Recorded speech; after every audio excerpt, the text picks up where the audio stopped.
tanta coisa para te perguntar. Eu abri uma caixinha, a galera mandou várias perguntas. Caixa de Pandora, né? Caixa de Pandora.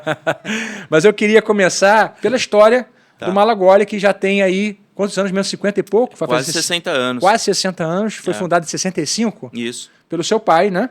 Isso. Então explica pra gente a história aí e a gente emenda. Maravilha.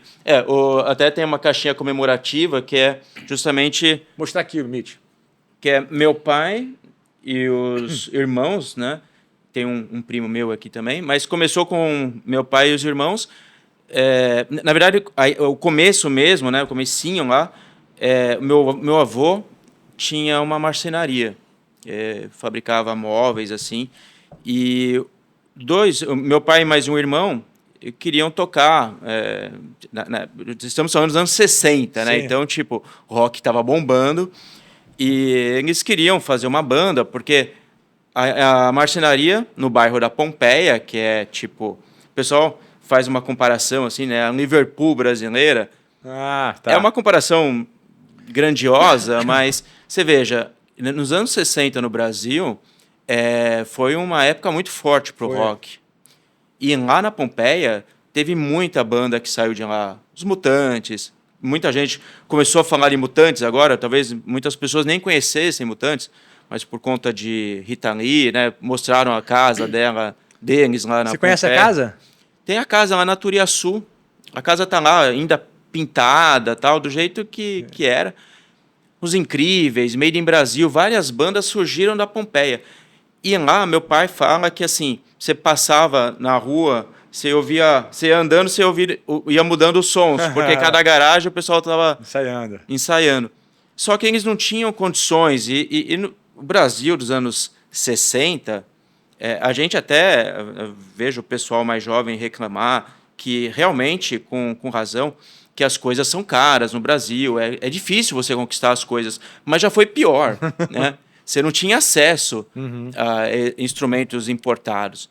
Então, não tinha fabricação nacional quase, né? E a fabricação eram algumas poucas empresas, né? Então não era uma coisa democrática. Você ter uma guitarra era difícil.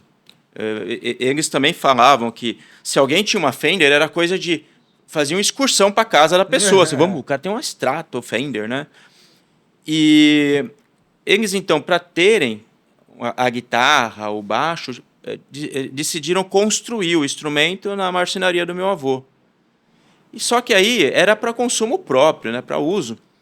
E um dia, tipo, meu tio, já falecido, mas ele era muito detalhista, então a guitarra foi muito bem feita. Mas nessa época já tinha o nome Malagoli? Não colocaram... Eu imagino que na época as primeiras guitarras não devem ter saído com nome nenhum, porque foi assim, só para uso mesmo.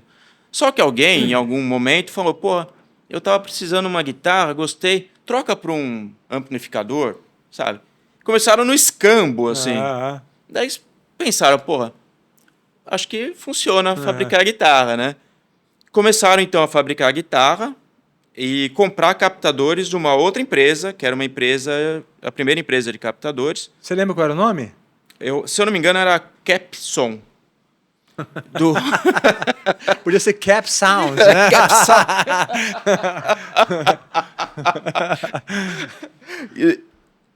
Muito bom.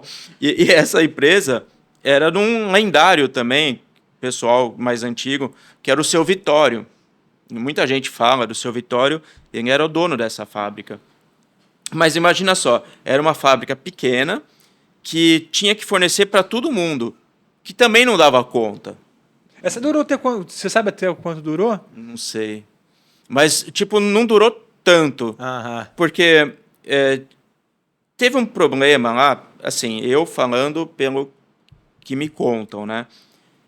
Teve algum problema de administração lá. Entendi. Tipo, os caras tinham uma demanda enorme. A Giannini, meu pai também contando, que disse que a Giannini encostava lá, Kombi, cheia de escudos, já com a elétrica pronta, para os caras instalarem os captadores. Pô, entendi. Que interessante isso. Devia ser uma coisa assim.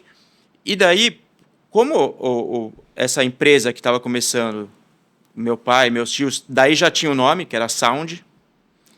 Do seu tio era Sound. Da nossa era Sound. Por isso que você riu tanto aí. Só sound? Só sound. Tá. Pickups, não, tô brincando. Daí, essa empresa, por não dar conta, dava prioridade para as grandes empresas. Então, fornecia para redes de violões, Entendi. Giannini. Começaram a ignorar Exato. o pai de você, o pai e teu tio, né? E outras empresas menores, assim. Entendi.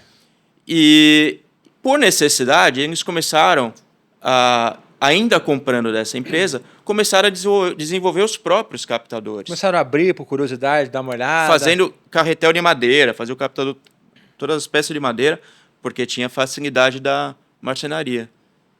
E, bom, daí eles, no final, acabaram fornecendo para outras empresas.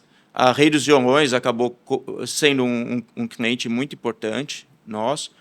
E, em alguns anos, o meu pai percebeu que era melhor fabricar captador do que fabricar guitarra. Então as guitarras nunca chegaram a sair com um nome, nunca? Só como sound. Ah, com sound chegou a sair. Chegou a sair. Algumas, não sei quantas guitarras foram fabricadas. A gente mesmo tem lá 2 guitarras. Você tem até hoje? Temos. Legal. Elas estavam até em processo de... O meu tio que faleceu estava... Esse aqui era mais detalhista. Estava recuperando uma das guitarras, mandando cromear, fazendo elétrica. Acabou não acabando o projeto. Então isso aí é década de 60 que você está falando, né? Isso. E aí, em qual momento que virou Malagoli? Demorou para ter essa mudança de nome? E você sabe que o sound das guitarras acabou passando... A empresa ficou com o nome Fantasia Sound e Malagoli era razão social. Até hoje é assim? Mais ou menos. Porque a gente ainda tem a marca Sound, porque a gente fabrica alguns modelos de violão que saem com a marca Sound. Mas quando a gente lançou essa linha atual, né? Atual, mas já faz uns 20 e poucos anos, né? Mas o que você encontra hoje de captadores, foi aí que a gente adotou Malagoli. Que até então era tudo Sound. Então que ano que foi Malagoli? Começo dos anos 2000. E a gente ainda colocava Sound by Malagoli, mas daí começou a ter um probleminha aí de marketing, porque as pessoas começaram a diferenciar. Não, mas o Sound não era aqueles captadores mais antigos. Então, a gente... Bom, vamos fazer uma diferenciação, porque realmente é um produto completamente diferente, né? Como Sound, a gente fabricou pedais, um pedal Sound, por exemplo, esses Uau. Que é o captadorzinho do chaveirinho, né? Chaveirinho, Olha, galera, que legal aqui que eu ganhei, ó. Tem o chaveirinho com... Que esse pedal ficou super famoso até hoje. Tem muitos músicos que ainda usam. De vez em quando eu me assusto, assim, eu vejo... Puxa, o cara tem um sound no setup, assim, sabe? Muito legal. Tem aqui o circuito, né? Esse é o circuito original do Fez aqui uma S3. especial para Starling, ó. Isso aí. E aqui tem um certificado, rapaz. Que maneiro. Esse é meu pai que assinou. Assinado pelo Malagoli pai, não é o Hélito, é o pai. O original. A placa original do pedal Sound é S3, fabricado no Brasil. Entre as décadas de 70 e 80, a Malagoli foi fundada em 65, os pedais Sound fazem parte da história musical brasileira. Que legal, hein? Carlos Malagoli.